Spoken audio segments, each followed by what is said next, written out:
The resort town of Praia da Luz sat quietly on the western edge of the Algarve coast in southern Portugal. In early May of 2007, the spring tourist season was beginning. The Atlantic air was cool at night and warm during the day. Apartment complexes along the coastline filled slowly with families seeking calm, predictable holidays. Among them was a British family whose stay would become one of the most documented missing child cases in modern history. The disappearance of Madeleine McCann unfolded in a place that appeared ordinary, controlled, and safe. The scale of what followed would grow far beyond the narrow streets of the resort, and would remain unresolved for years. Praia da Luz was not isolated. It had cafes, shops, and beach access. The Ocean Club resort sat slightly uphill from the shoreline. It consisted of multiple apartment blocks, a swimming pool, tennis courts, and a children's club. Families staying there often followed similar routines. They ate dinner nearby. Children played during the day. Parents relaxed in the evenings. This sense of routine created an assumption of security that framed the events that followed. On April 28, 2007, the McCann family arrived in Portugal from the United Kingdom. The family consisted of 2 parents and 3 children. The parents were both medical professionals. The children included twins, aged 2, and Madeleine, aged 3. They checked into a ground-floor apartment within the Ocean Club complex. The apartment had a living room, a kitchen, a bathroom, and a bedroom where the children slept. A sliding patio door opened onto a small terrace that led to a public walkway. The family had traveled with friends, several other adults with children of similar ages. This group had planned the trip together. During the day, the children attended the resort's kids club while the adults engaged in activities.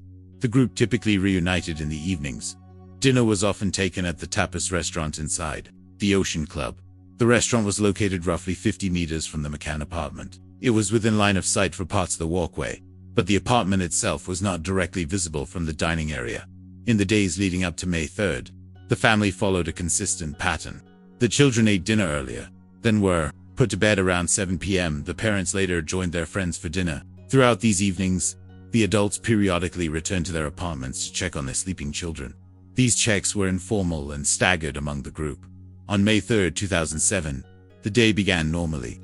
The children attended the kids' club. Records later confirmed Madeleine was present that morning and afternoon. Photographs taken earlier in the week showed her at the resort, wearing a light-colored top. No abnormalities were reported during the day. The family returned to the apartment in the late afternoon. The children ate. Baths were given. The twins and Madeleine were put to bed in the same bedroom at approximately 8:30 p.m. The parents left the apartment to meet their friends at the tapas restaurant. The patio door was closed but not locked. The front door was locked. The first check on the children occurred at approximately 9:05 p.m. One of the parents returned to the apartment. The children were reportedly asleep. The bedroom door was opened briefly. No disturbances were noted. Another check occurred at around 9:30 p.m. This check was carried out by one of the parents. Again, the children appeared asleep. The room was quiet. The window was closed. Nothing seemed unusual. At approximately 10 p.m., another check was performed. This time, the bedroom door was opened, and the room was observed more carefully. The twins were present in their beds. Madeleine was not. The bedroom window was open. The shutter was raised. The room was silent. There was no sign of a struggle. The discovery prompted immediate alarm. A search of the apartment followed.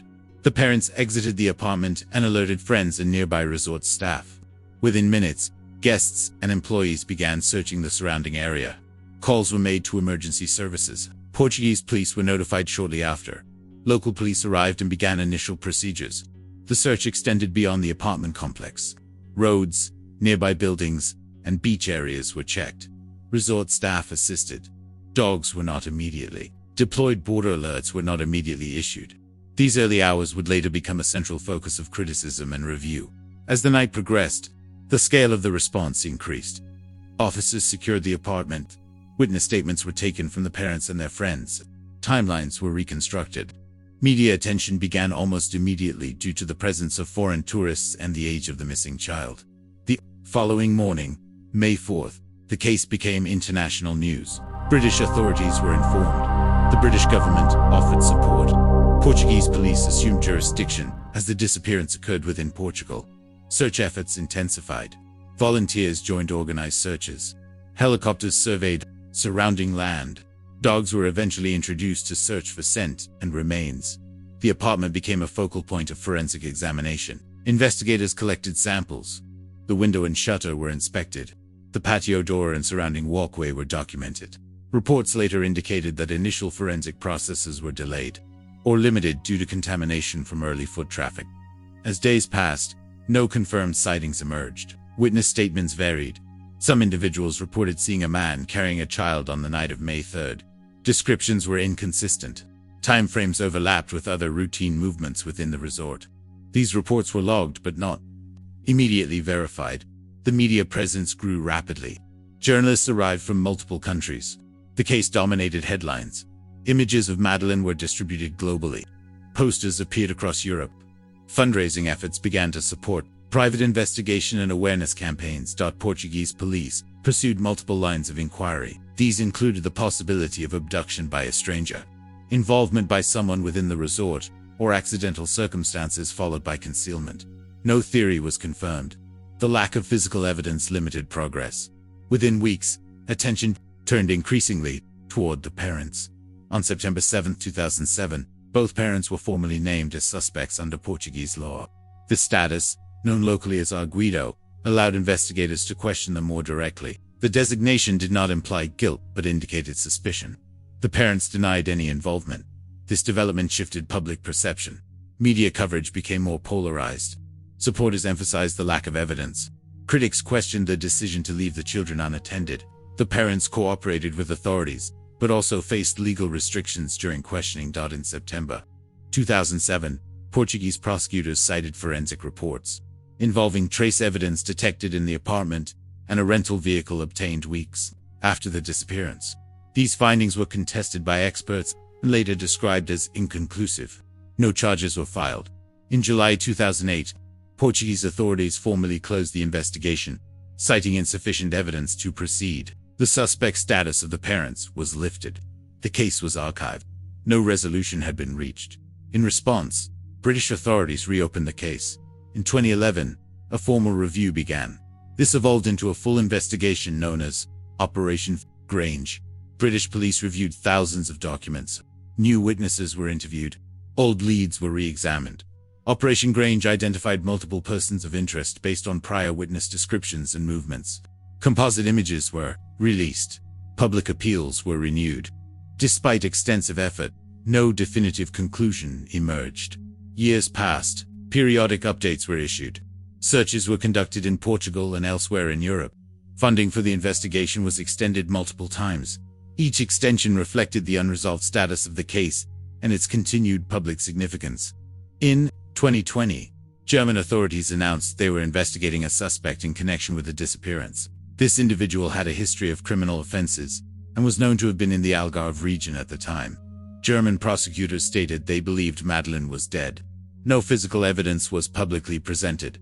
Search operations resumed in specific areas based on intelligence. These included wells, reservoirs, and land plots. Again, no conclusive evidence was recovered. The suspect denied involvement. As of the mid-2020s, the case remains unresolved. No charges have been brought. No confirmed account of events has been established. The disappearance continues to influence child safety discussions, investigative standards, and media ethics. The case of Madeleine McCann altered international protocols for missing children. It exposed gaps in early response coordination. It demonstrated the impact of media pressure on investigations. It also to consider the broader implications of unresolved cases like this one. How early decisions, public assumptions, and institutional limitations can shape an investigation long after the initial event. This moment is not about assigning blame, but about understanding how systems respond under pressure, and how those responses affect outcomes.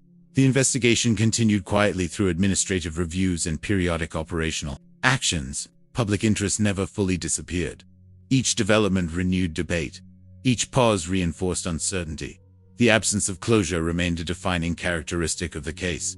In the final years covered by public reporting, the focus shifted toward preserving records and maintaining investigative readiness. The case became part of institutional memory. It influenced training, resource allocation, and cross-border cooperation frameworks. If you value careful documentation of real cases and want continued coverage of unresolved investigations like this one, Supporting this channel helps maintain long-form, fact-based reporting without speculation. Today, the disappearance of Madeleine McCann stands as one of the most documented missing person cases in history. It has generated thousands of pages of reports, countless hours of investigation, and sustained public attention across decades. Yet the central question remains unanswered. The outcome remains unknown. Thank you for watching. If you found this documentary informative, please like the video and subscribe to Voices of Crime. Leave a comment to share your thoughts respectfully, and consider watching another investigation on the channel.